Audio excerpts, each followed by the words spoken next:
Record এবং অভিযোগ সংশ্লিষ্ট জনাব শরীফ আহমদ প্রাক্তন সংসদ সদস্য এখন হাত দেয় কেন গণপূর্ত মন্ত্রণালয় ঢাকা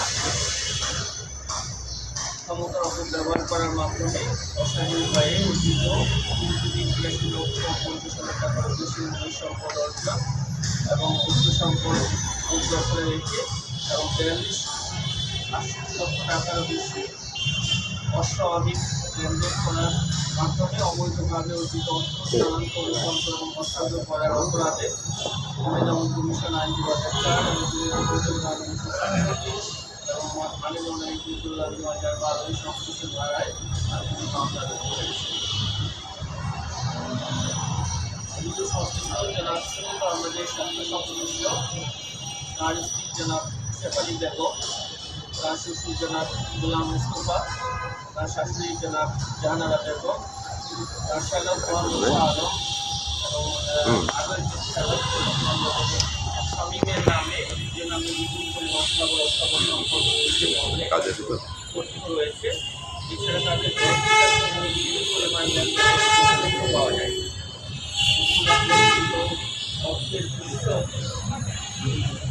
জানার জন্য সংশ্লিষ্ট শিশুদের জিজ্ঞাসাবাদে প্রদান করা হলেও তারা বক্তব্য প্রদানের জন্য হাজির করলে বিদায় তাদের বক্তব্য গ্রহণ করা সম্ভব হয়।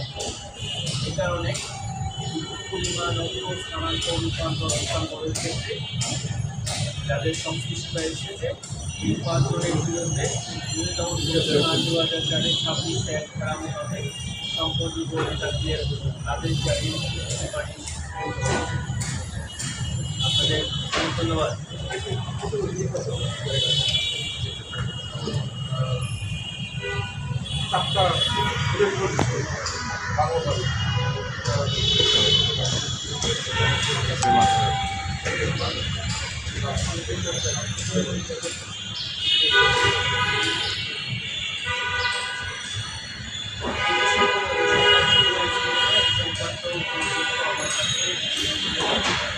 সিদ্ধান্ত পূর্ণ হয়ে থাকবে আমি নিশ্চিত হয়ে আপনাদের অনেক ধন্যবাদ।